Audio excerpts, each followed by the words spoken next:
And the work that he has done is absolutely outstanding. We have mood music. From when you enter into the symposium, you see some maps, what are called the UFO weather maps.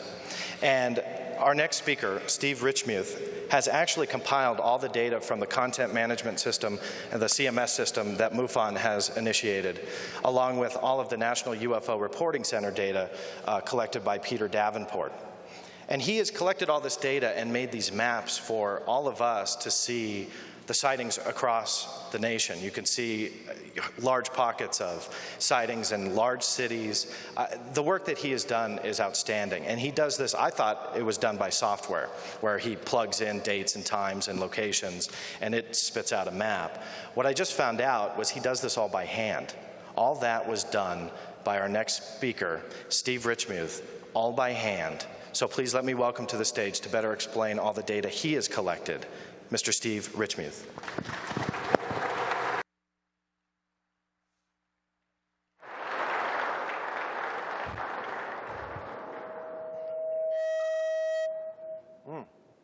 Can everybody hear me? Is everybody having fun? Anyway. How's that? Can you hear me? No? They can't hear me yet. I can hear myself a little bit. Wow. Okay, well, it's a great honor and a privilege to be here. And this is my first symposium I've ever been to. And someone thought these maps, I should show them. So they had me come here to Denver, and I'm glad to share them with you. And hopefully they can educate and illuminate and give you maybe a bigger picture of what's the whole thing. Now, this does not necessarily, the maps I'm about to present are only for North and Central America. We have to start at the beginning somewhere. But eventually, maybe worldwide maps might be a possibility in the future. These maps are done by hand on my computer, as my wife will testify all the time I spent on that. But Tom Carlson and Jan Harzan are working with me on a program so that we can have instantaneous plotting on a map so that you can refer to this, not quite like a radar map, but pretty darn close. And it'll be able to give you see what's going on for state section directors, field investigators. They'll be able to see where things are happening, where they're not happening, where they can move resources and personnel to help them in investigating the greatest mystery of our time. Anyway.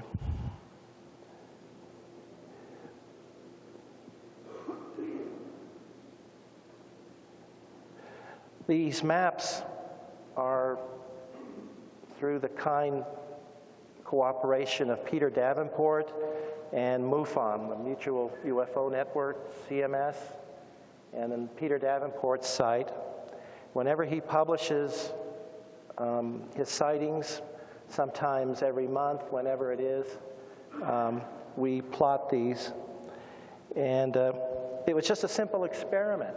I just wanted to see, when you look at a database, it can be very dry, almost like looking at a telephone book. And any of you that scan through these cases all the time may realize that. So I wanted to present it in a visual fashion, and I wanted to see how everything panned out geographically.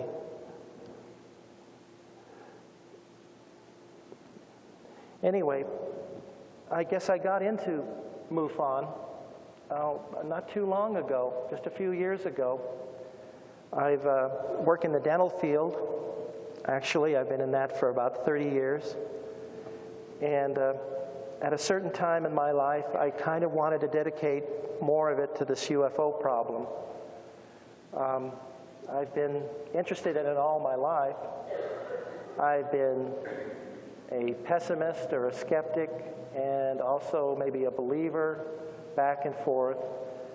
And then I decided at a particular time a few years ago to really find out for myself personally about the problem.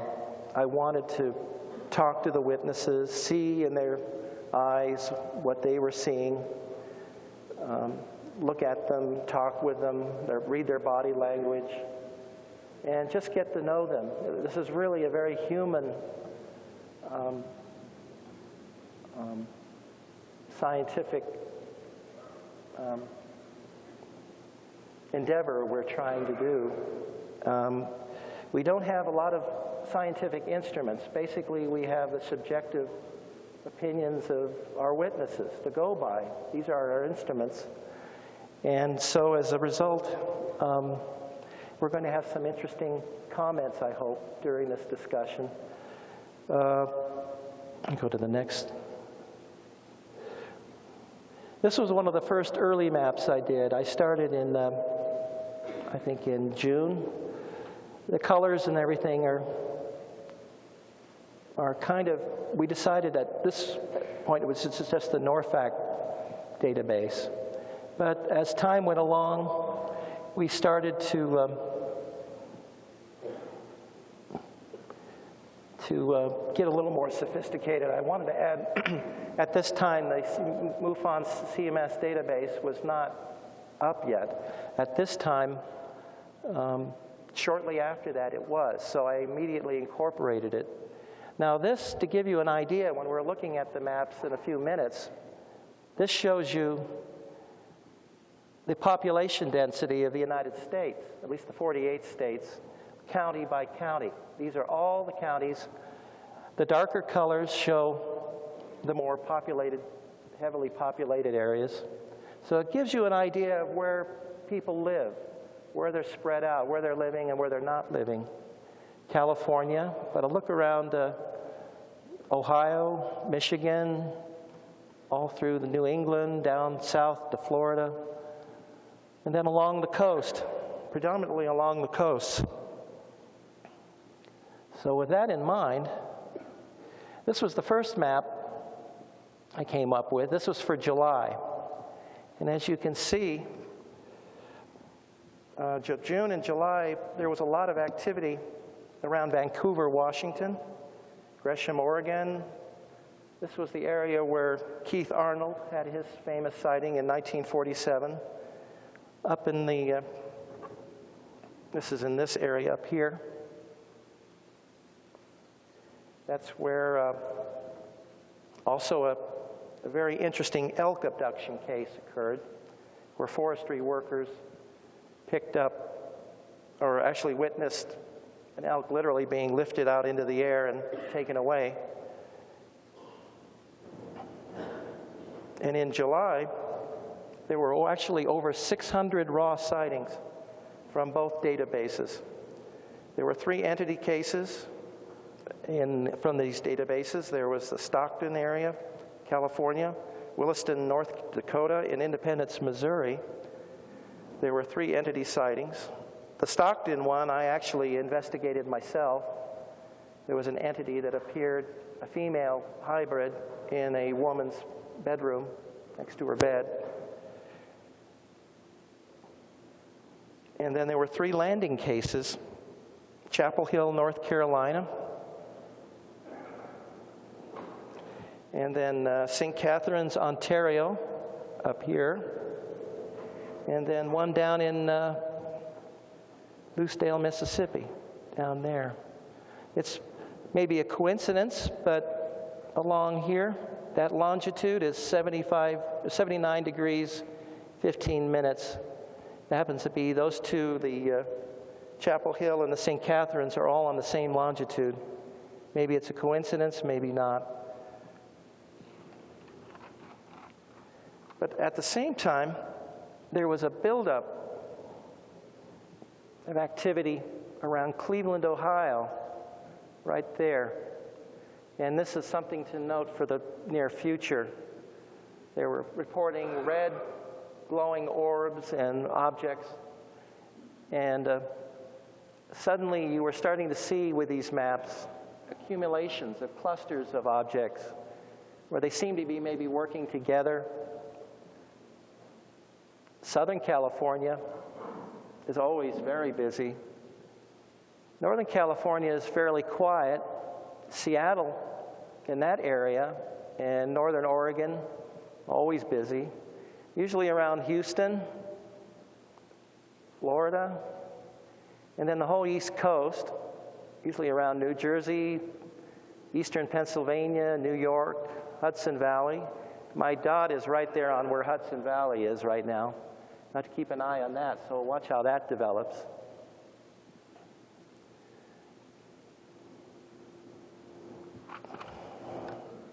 There were a lot of,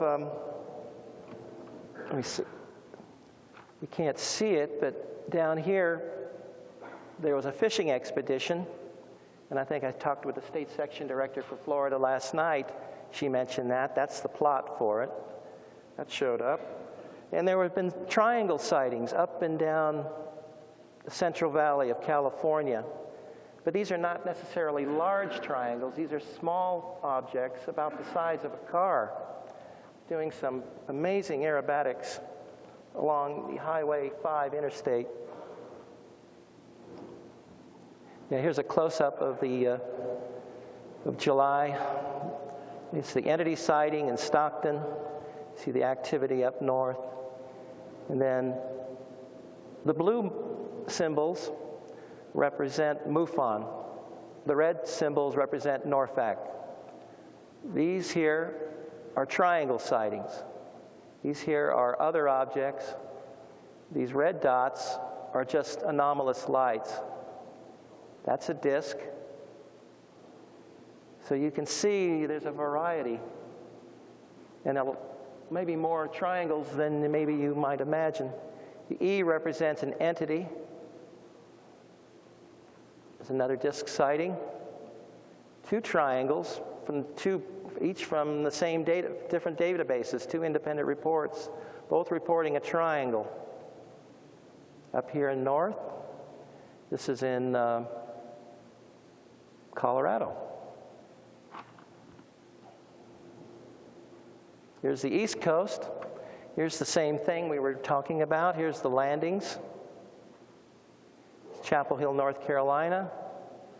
This landing occurred at St. Catherine's. There was a bunch of people camping, and some objects came down. One came low to the ground. They scurried into the forest to hide. And that's the report. It's near Niagara Falls. It's also interesting that Chapel Hill and St. Catherine's are college towns. It's kind of interesting. But it shows the breakdown. It shows the distribution. There's Cleveland, I was telling you about earlier. We're getting a big blob of red. Now, actually, that's probably geographically a much tighter area. But because of the limitations of the map, all around Lake Ontario, that whole area there is very busy. All around the perimeter, including that landing. There's Cleveland, highlighted. It's interesting that there'll be a dispersed pattern, and at the same time, it's a term I call a mini flap, where we usually think of a flap as something over a longer period of time, and with usually a very wide range of activity, discs, flying, triangles, abductions, cattle mutilations, the whole gambit. That's technically not necessarily true in this particular case. So in a mini flap, I refer to that, this is my own term, basically where there's actually an intense amount of activity within a short brief of time in a very tight area.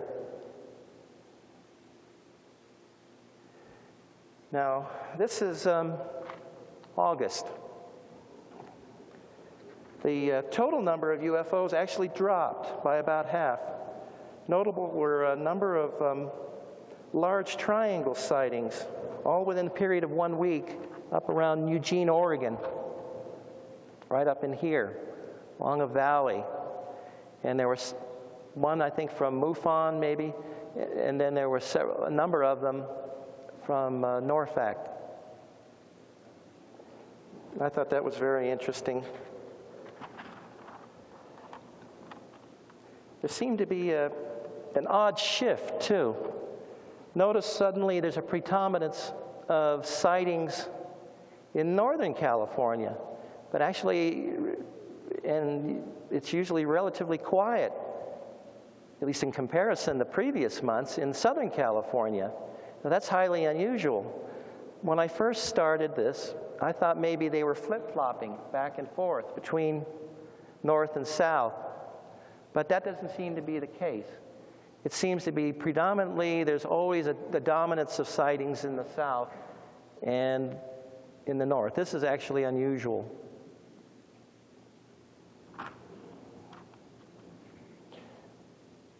There was a increased activity around Minneapolis, St. Paul, up here.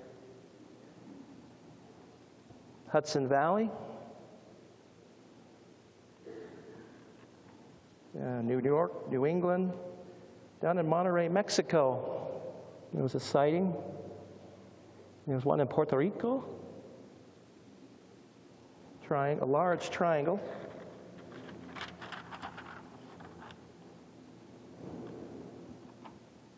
Here's August again, close up. This is a disc sighting for MUFON. Shows you how it works. They're kind of scattered here, almost a very diverse, dispersed pattern. Now, as much as these could represent objects, this is also very much a social study, too, because we're dependent on witnesses. This is basically what they're seeing.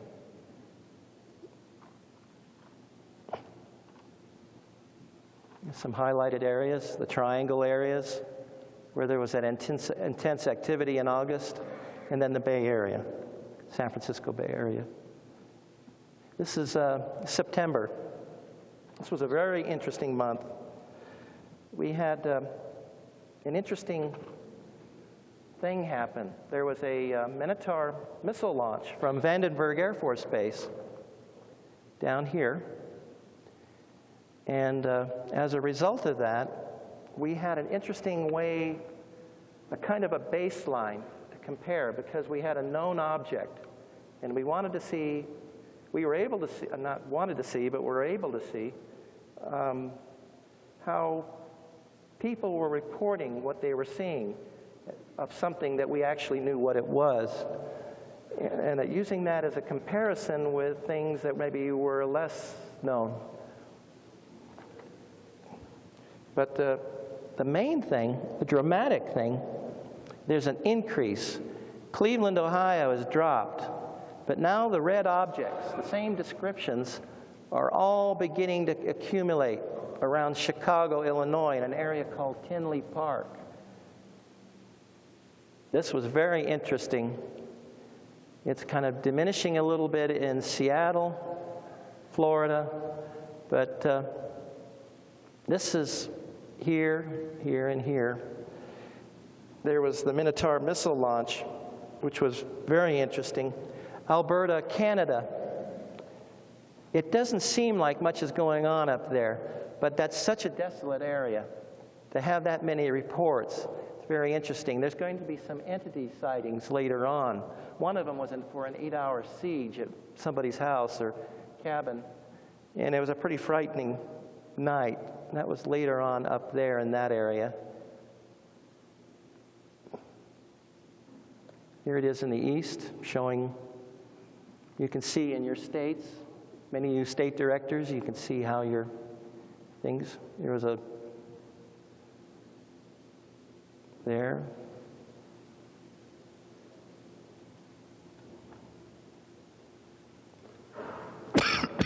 I didn't know quite what to pinpoint. Actually, I just started circling everything.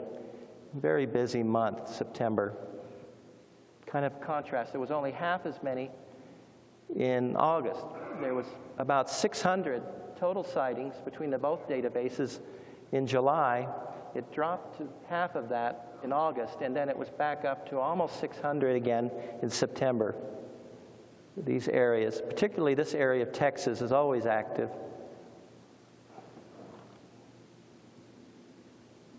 There's Alberta.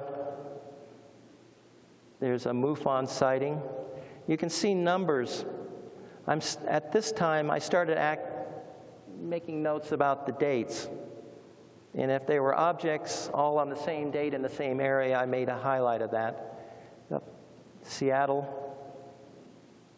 Here's northern Oregon, around Vancouver, or Vancouver, Washington, and Oregon.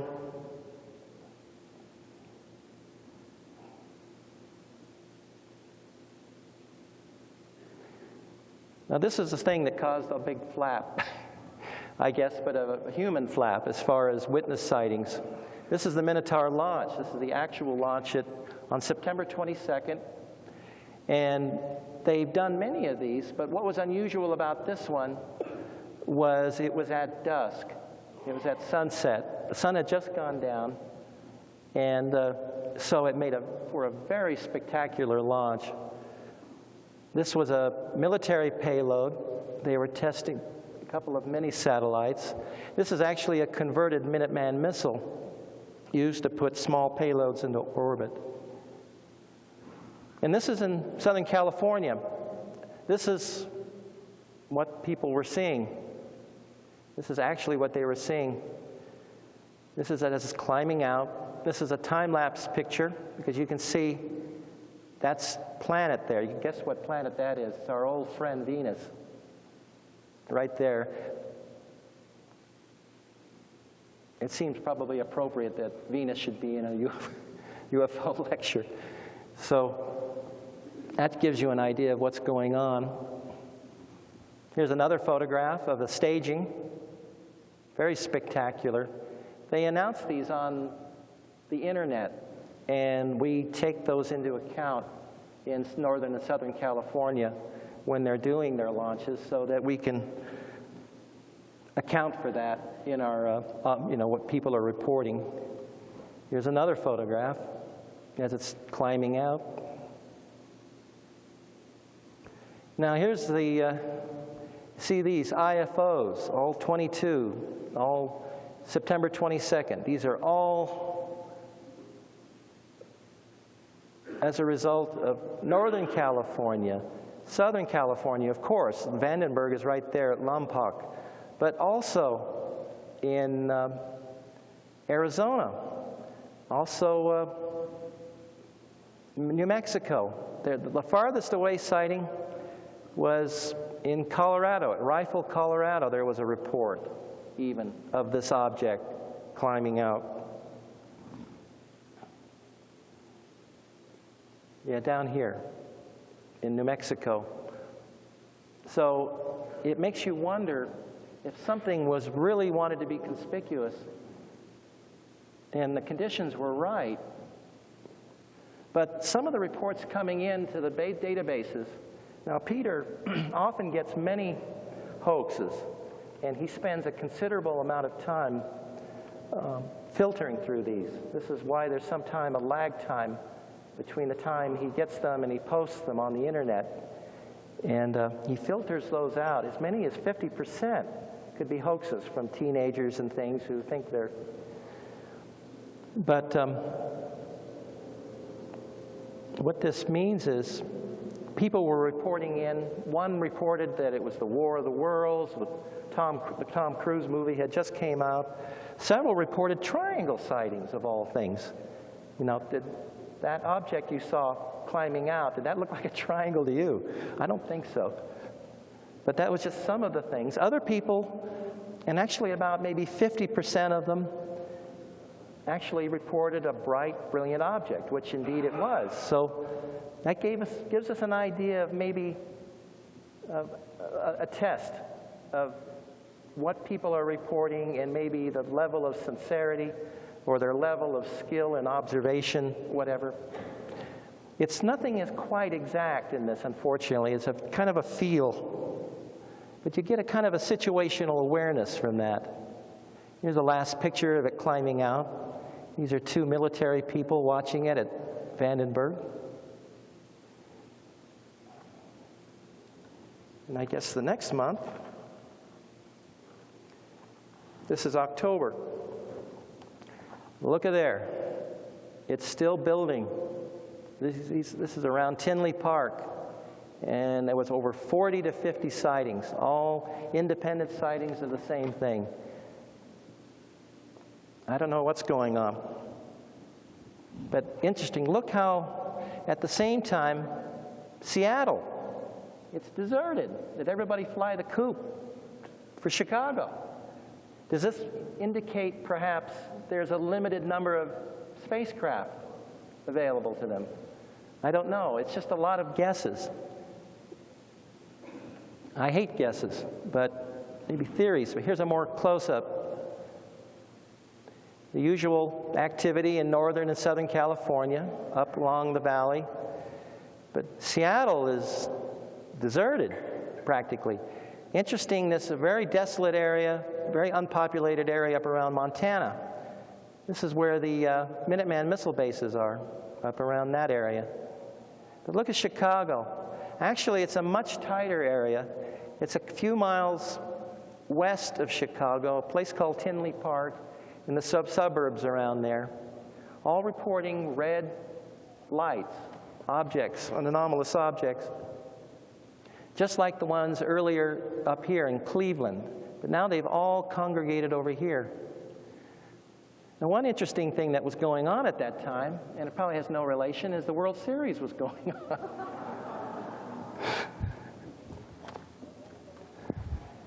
And I always joke in my report that maybe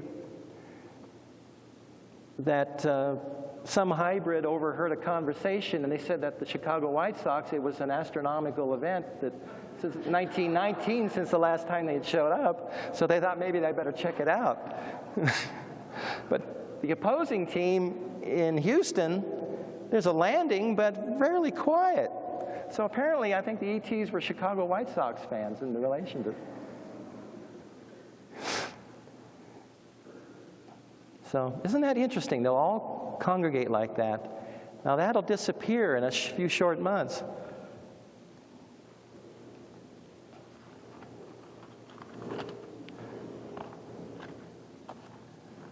Yeah, West Chicago.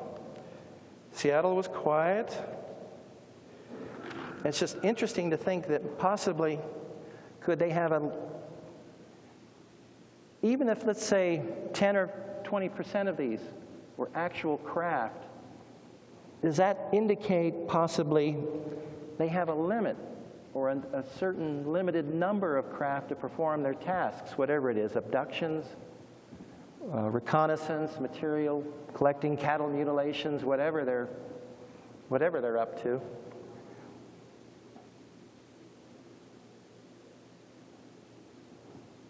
There's 2 landings in Texas. There was a very interesting case here in Houston. An elderly couple and their pet had an object come over their backyard, and it frightened them out of their wits.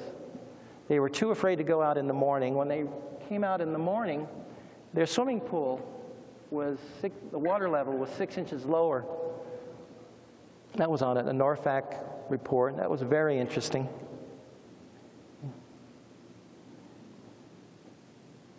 And look at Seattle. It's almost like somebody flew the coop. Here's the same map above compared to the population density. Now, population density is very important in these studies, I feel, because obviously the more people, the more eyes, the more reports that are potentially possible. But it changes from month to month. Many populated areas like Seattle, suddenly you would think there'd be much more, but actually it's very quiet. So people are not just reporting anything.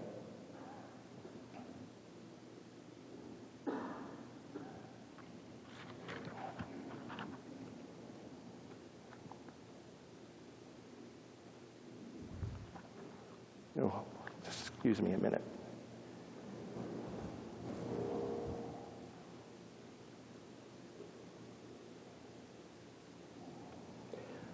This is November. Very busy in the Bay Area. I'm from Northern California. I'm with that chapter of MUFON, and it's a privilege to be there. And I don't think there's anything more fun than being a field investigator. And this area there, we've been having all kinds of activity and abductions, contacts around Lodi, Stockton, Sacramento. A lot of famous, notable sightings up around Sonora. Perhaps you've seen the website where people have been taking videos. That's up in that area too. Lake Mount Shasta is up here, where it's always been known for a very, very spiritual place. Oddly quiet. We've all often discussed why that is, and I think they're seeing things, they're just simply not reporting them. But back east, Michigan is getting very busy. Illinois, it's starting to cool off a bit. But Michigan, they're all moving around over there, along Ontario, up around Toronto, New Jersey, New York, particularly lower New York, Massachusetts, Florida.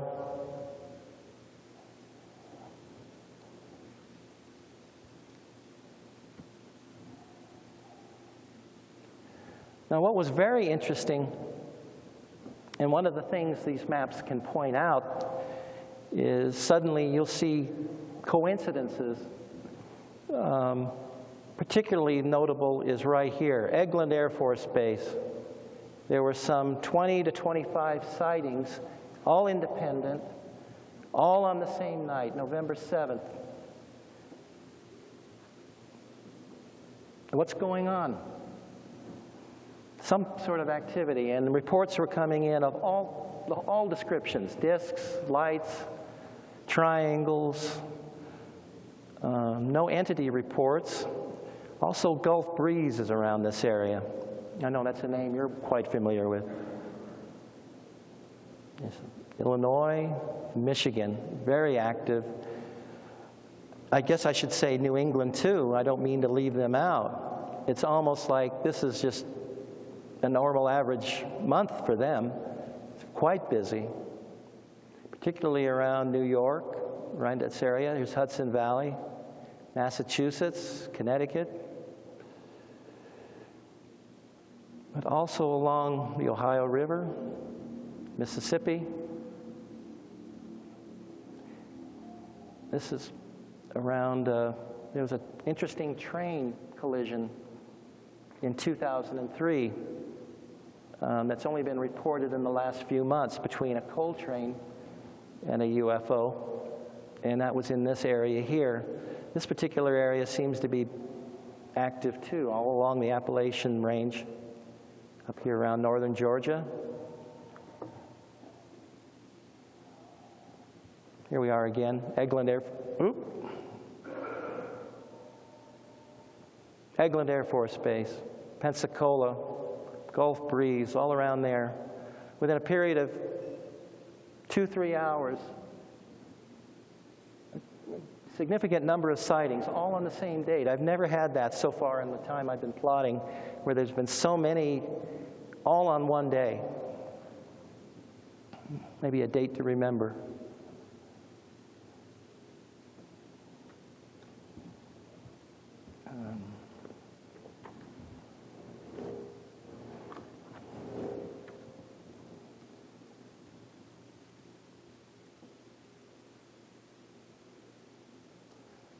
This was an interesting month, December. We actually, in the database, I'm constantly adding new symbols. We had to come up with airborne sightings. We had one here off of California on a route, aircraft flying from Phoenix to Hawaii. We have the symbols there. And there's a similar report, which I have photographs for here, over Utah. This was heading to New York from San Francisco.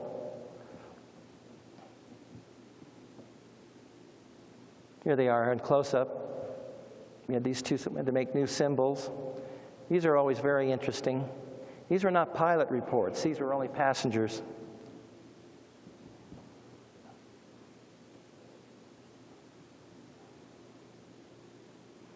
This is what the passenger over Utah photographed. It seems to be a vague disc. It's almost like it's using some sort of visual stealth. But because maybe of an oblique angle, I'm theorizing, the edge, like the edge of a saucer, it's hard to maybe to mask what's behind it because of the oblique angle. So you've got this little gray streak. But what's interesting, though, is as the sequence of photographs move on, it's moving along this flight path, the yaw and the pitch seem to be totally irrelevant to any aerodynamic considerations. See, there it is again, pitching up or down, whatever.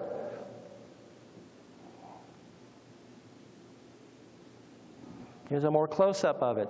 You can begin to see like there's some edge of something there, and they can't quite hide it. At least that's my idea, anyway. There it is again.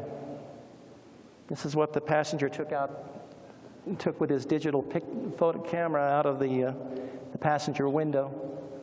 We were just flying up here a few days ago from California, and the scenery in the background looks all very familiar. And for fun, I tried a new logo. A little artistic license, forgive me. But some exciting things have been going on in Mexico. And UNESCO, is that correct? UNESCO came up with a symbol. And I thought for maybe a unification of effort, I modified the MUFON symbol similar to theirs. So we have for the north and the south, for us gringos up north.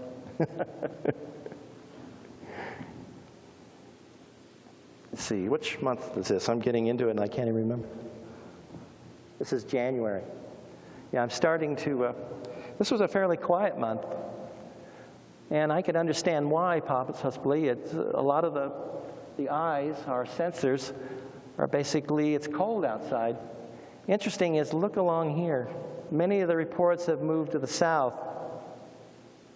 And this may be because the weather down here is better for observations. Up north, of course, it would be cold and rain. So to me, it implies there's a bit of social activity going on, too. It reflects that. That's what's fun about these maps, seeing, it was just a simple experiment. I wanted to see how things moved around.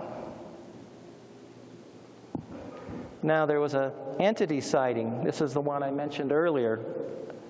This was in January, so I imagine there might have been snow.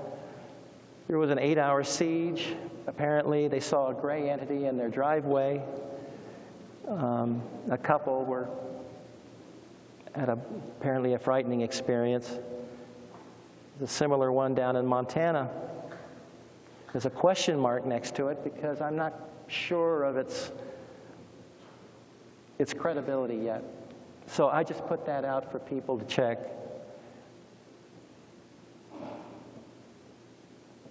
Yeah, it was Bragg Creek, Alberta, on January 20th. But it gives you an idea of what's going on and where everything's occurring. This is February.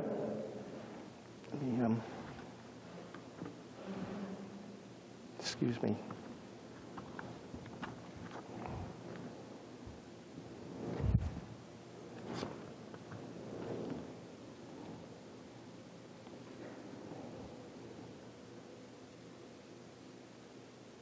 Let me go back. I think there was one in Bermuda, too.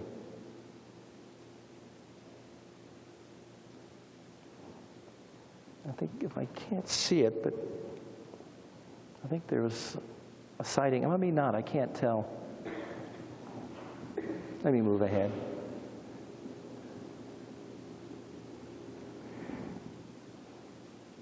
This is how things are beginning to pan out for 2006. But it shows you things are beginning to, the distribution.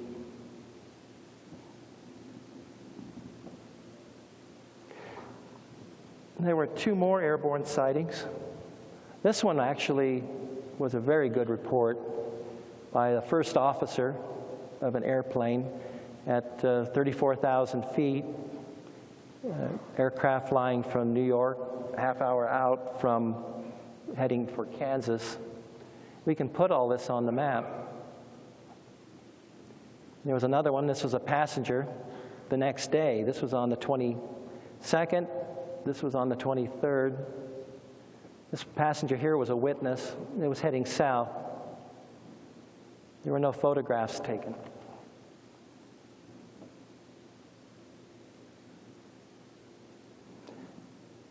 Activity continues up around Michigan. You can see the different triangles. Here, here, here. Disc here. These represent other, for lack of a better description, something that couldn't really, or possibly a changing object. Disc sighting here. There's up here's an anomalous light. Another anomalous light. It's a triangle. A lot. Everybody says, the media tells you there's no UFO sightings. Here's March. This is the latest one I have so far. I'm working on April now.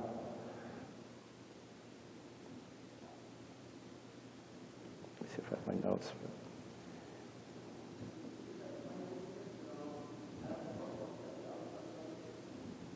Do you think you could come to the mic? I'm sorry.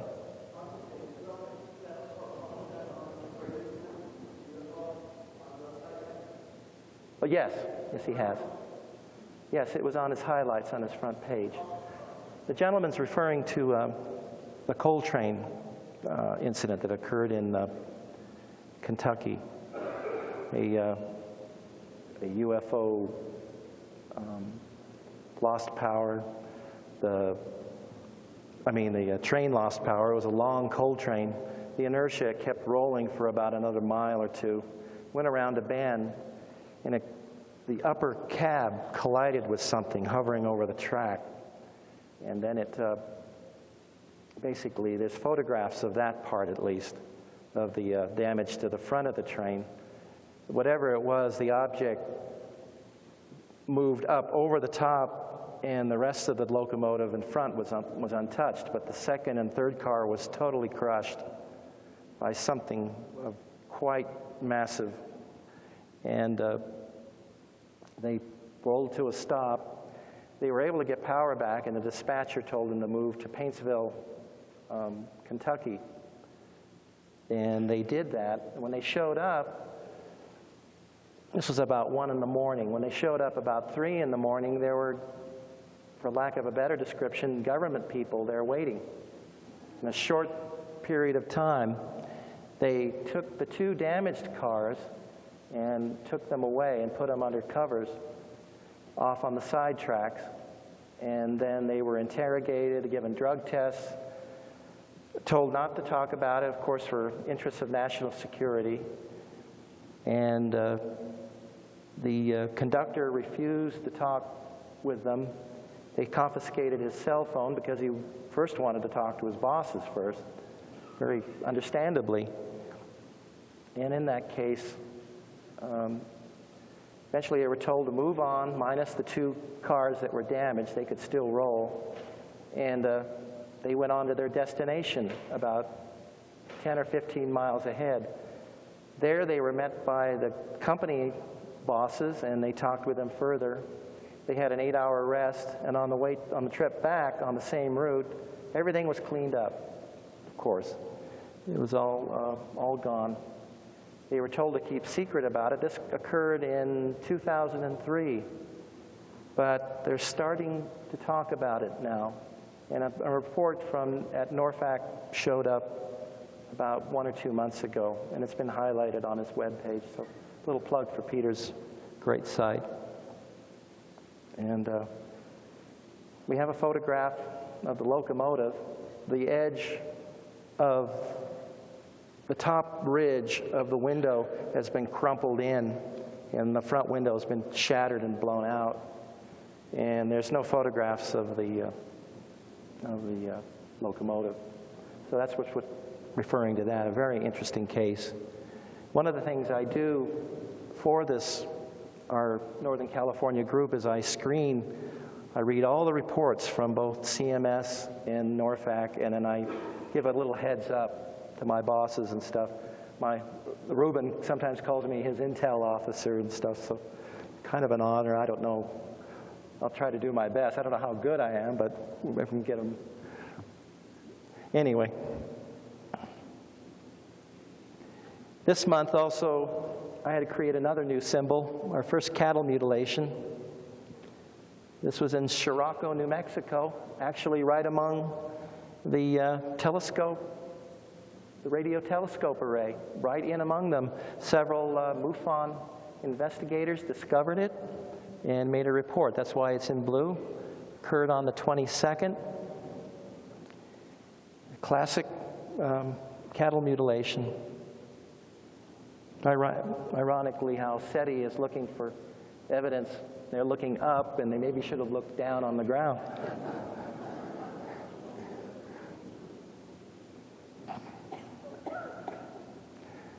We had an interesting thing happen, and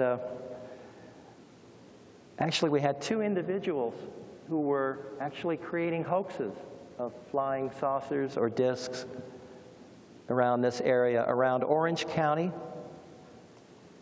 and up around Whittier, California.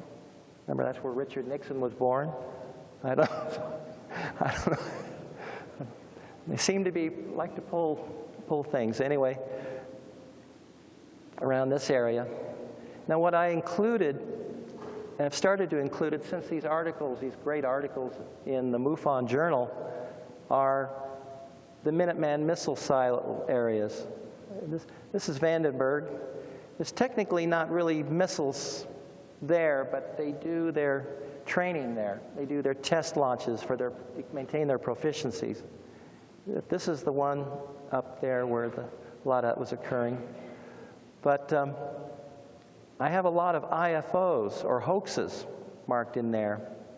And we were able to, through communication with the groups down south, to get some information, and Ruben was able to pass it on to me. And here are the 2 buggers. One of them is actually a cardiologist. I think he'd have better things to do with his time. Anyway, they're selling these little model airplanes. They have lights on them. They change from white to red. So I went and sifted through all the reports and was able to identify most of these. Most of them have the same MO or modus operandi, and they're doing these things, usually around the John Wayne Airport. And it does indicate one thing, though. People are actually making accurate reports. I think people are, in this particular situation, are giving us accurate reports. They were describing literally what they saw, a ringed object with lights around it, dancing around for about 35 minutes. So they were actually very sincere reports. Of course, the source of the report are these characters. Not so much. Excuse me, I call them Beavis and Butthead. Excuse me. Here they are here. So there was some activity there. Those are the hoaxes. So we're able to plot quite a bit, even hoaxes. And I think that's important too. Anyway, up there. And then that was the other significant thing, is the poor cattle mutilation. Now, I'm near at the end of my talk. I'm working on a Northern California map. Now, this could be adapted to other states, too. I can give you things. These are just basically pretty pictures I'm drawing up. But I have all the counties. Northern California we've got a lot of area to cover. This is 47 counties. And we don't have that many investigators. But I can tell you, I don't know why we don't have more, because it is so much fun. And we're doing something so valuable and so important. And the ability to use your imagination, your creativity and investigations powers, and just meeting the people, that's what I value most. A lot of these people, they're just so relieved to have people who will listen to them and talk with them, and you can objectively record what they're saying. One of the things I did was create a patch to reward our field investigators. Now, it can be made into a generic one. We can take that off, and you can put your own state on. But I created this as a kind of a reward and a kind of a way to unify the group. I think and obviously it's a triangle shape, a couple of UFOs under a magnifying glass. This is the Betty Hill star map. I joke with our co-investigators that if you get lost and you're wearing this on your jacket, that's home. That blue star up there. So the question when Betty was asked, well, where are you from? Later it was determined that's our sun right there. These are all the primary stars. Now what are the odds of Betty, out of 1,000 stars in that parsec, coming out with the only stars that are primary main sequence stars? How could she know that? I don't think so. I think it was because somebody showed it to her, someone who had more knowledge about that. Obviously, a lot of these stars weren't even known at the time. This is the Drake equation, which gives us a probability of life in the universe. And there you go, just something to fire up the troops. This is my website. It's kind of a shameless plug. But if you need to refer to these maps, they are archived here. You can see them on the MUFON homepage, and it's an honor to have that there. They must think they must amount to something. So, but I only go back 3 months, but you can go back through the whole catalog at this website. And this is a website I have called UFOresearcher.com. A lot of experiencers there too. They come for support, sharing, and trying to understand this greatest mystery. That's it. Any questions?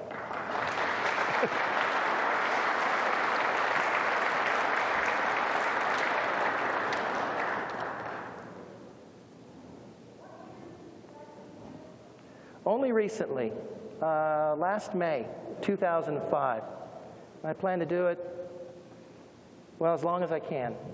But fortunately, I'm getting some help.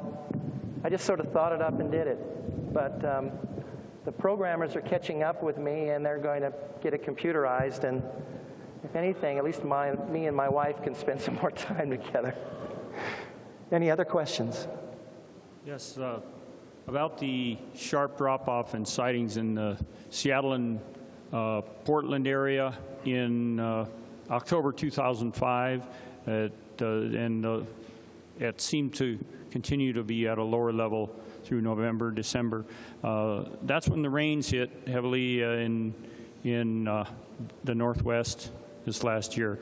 I would suggest that it might be a really good statistical analysis to look at weather conditions against UFO reports. You mentioned it, also talking about winter weather. In this particular case, in the Northwest, we get like lots of rain, overcast skies, and just not very good viewing conditions. Of course, it wouldn't affect such things as abductions, but it would affect regular sightings of aerial objects. Yeah. Thank you. I'll try to do that in time. Hi, being originally from the south side of Chicago and a White Sox fan, I wanted... Oh, were you there?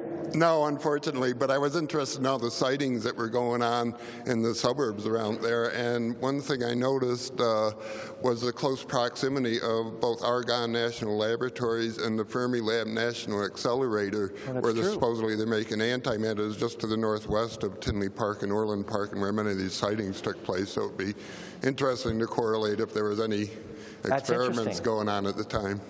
But yeah, that's very interesting. I only started putting strategic, how do I say, missile alert. I put the strategic submarine bases up in Puget Sound in Kings Bay, Georgia.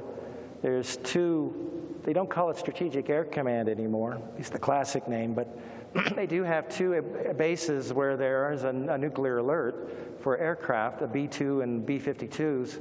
That's in Louisiana and Arkansas. I included them, and then, of course, the Minuteman fields. Now, the Minuteman fields have been cut in half. There used to be in the 60s and 70s, before the SALT Treaty, about 1,054 of these. Now they're down to 500 because of the SALT II Treaty. But I've included those areas. Those areas have remained the same. Just the numbers within those areas are diminished. So I thought maybe with that article it would be good to include that. And I can maybe include other things in time, as long as it doesn't start to get too cluttered, where people can't read it, and then Any other questions? Yes, sir. First of all, thank you for your time and research. It benefits myself, among others. Obviously, question is, well, actually, on the History Channel recently, they've had a couple of documentaries on USOs, one about 3 or 4 months ago, and then a most recent one where some retired petty officers have come out of the woodwork to discuss their own sites. And the narrator of the actual documentary actually said it's on the uprise. A known hotspot somewhere in Southern California in some bay where submersible objects are seen going into the water and actually coming out and going right into the sky. Are you aware of any other known hotspots? And if so, can we see in the foreseeable future an extra symbol in your legend on the map to reflect USOs? Well, USOs are fascinating because I'm fascinated in submarines too, the Cold War, that period of time. But I didn't include it in the maps, but I did have 2 USO reports off of Hawaii, I think in the March 2006 map. But the 2 areas that seem to predominate the most are around Puerto Rico and around the Channel Islands, around Catalina and that area. I know that nuclear submarines do their Tomahawk missile certification tests. The crews actually practice. They have to be certified to be able to know what they're doing. They go to that area to fire their missiles. But there's a lot of other activity at bombing ranges there too. So it's interesting to wonder if maybe these are extraterrestrial craft observing it. Some of them may actually be man-made phenomenon that we're not familiar with.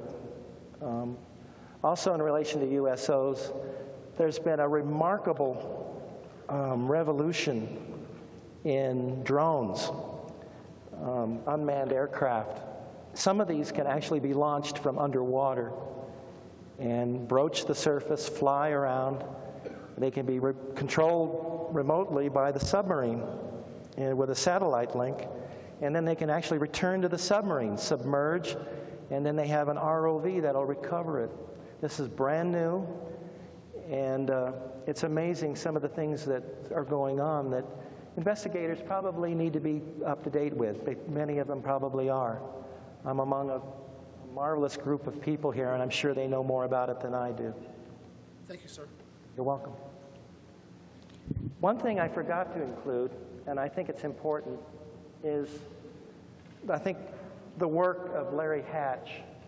He's another gentleman in the Bay Area who's come up with the UFO, his versions of UFO maps. And he was my inspiration. And I think due credit should be given to him also.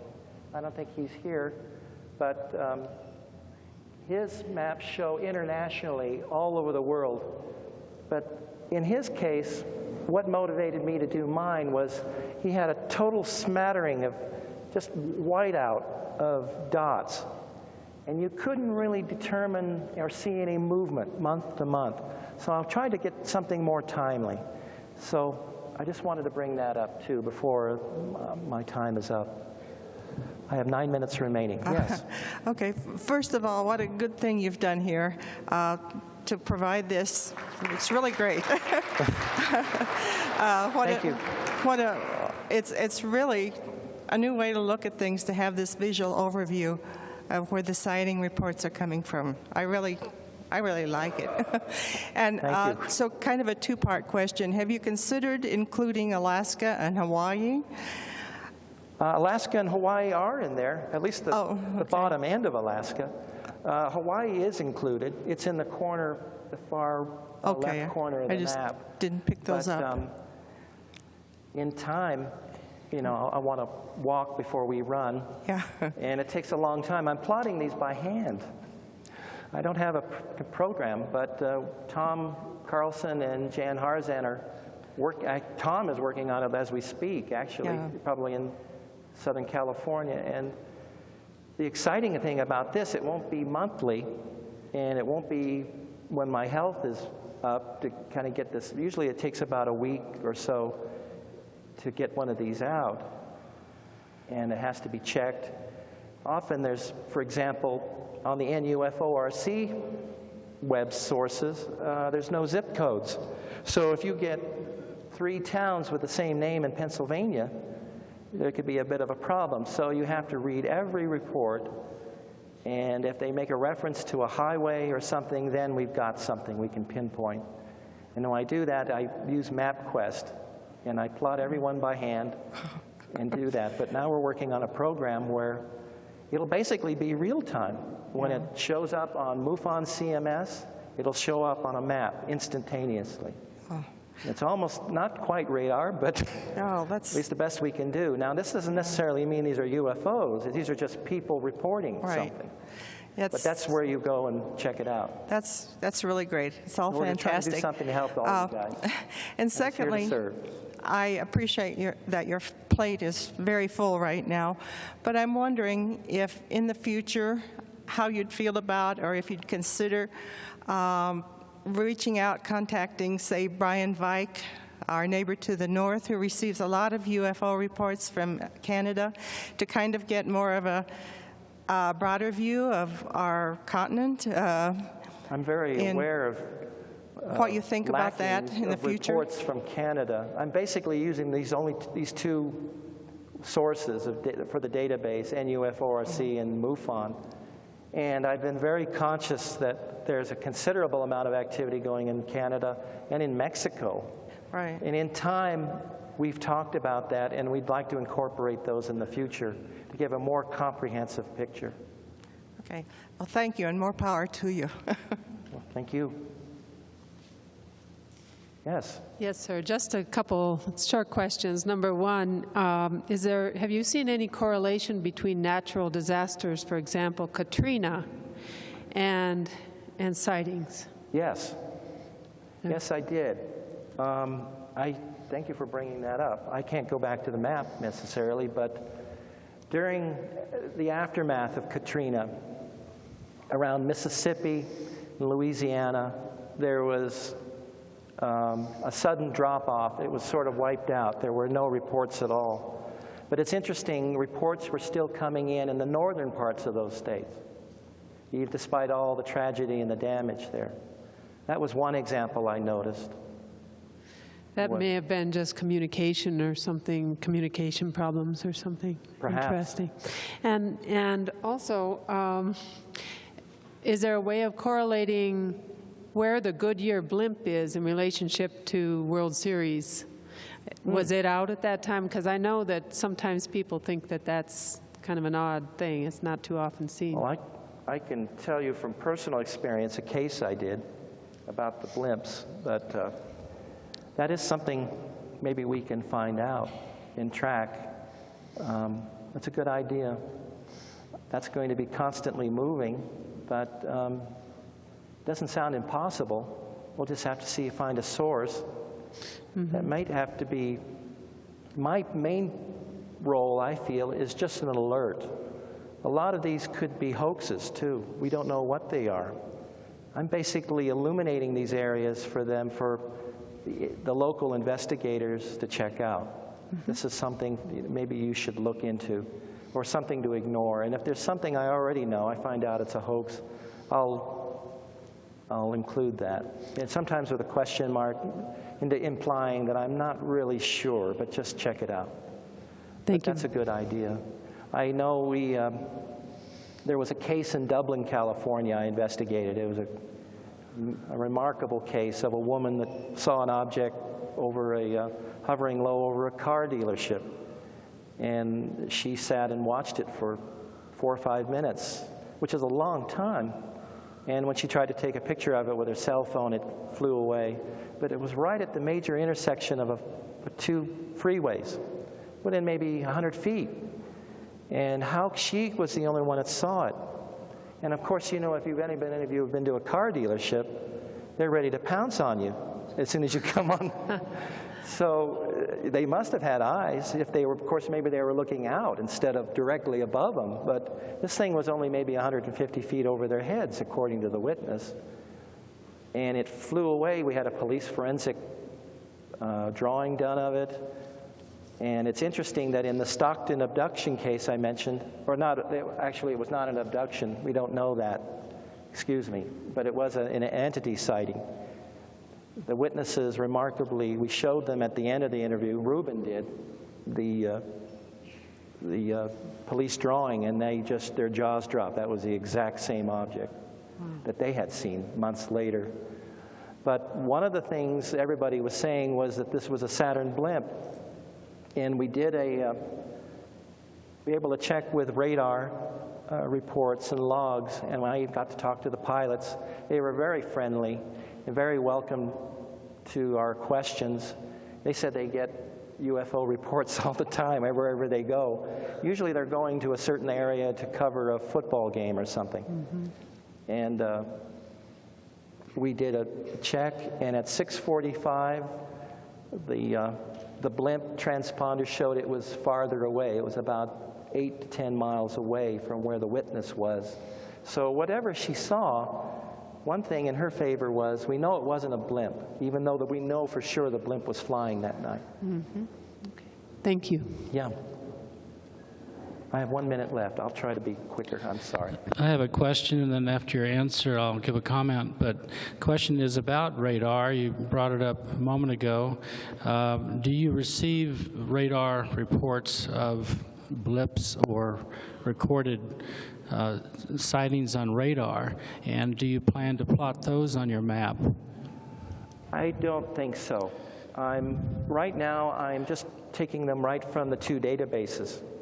And these are the same databases you can get on the internet. There's nothing exotic about it. That would be grand if we can do that. But I think my wife would probably object. A comment. Time. It would be something that would need to be a collaborative thing.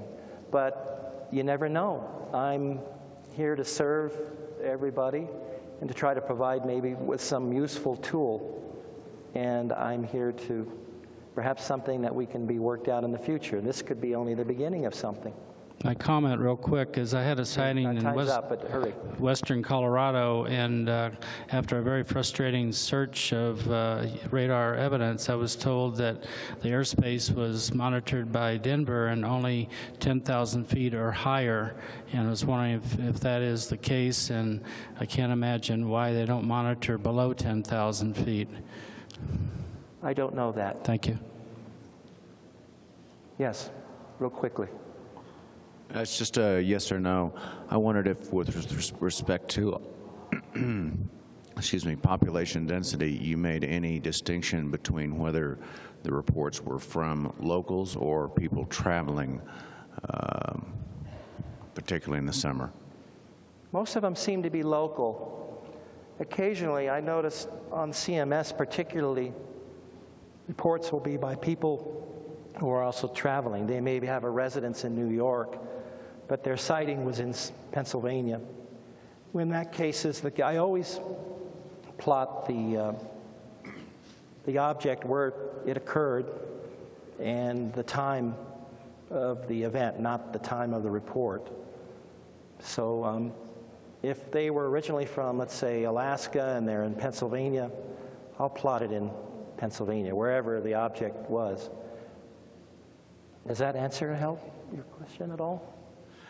Yeah, I just wondered with people traveling, particularly in the summer, if that wouldn't change the population density of the area somewhat, and therefore maybe affect the correlation between number of UFO reports versus population density. I don't know yet. I do know there's a distinct parallel between population density in these areas, but also you'll have occasions where you have a population density but no reports.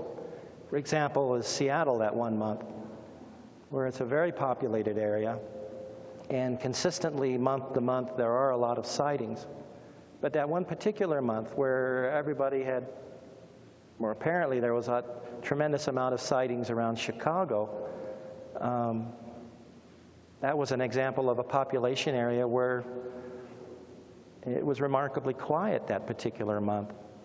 I think it definitely has an impact on it, and that needs to be taken into account. Yeah, that's what prompted my question, actually, was that. Okay. Is that, I think I answered your question. I'm not sure. Yes, thank you. Okay. Well, if there's no more questions, thank you very much. Thank you.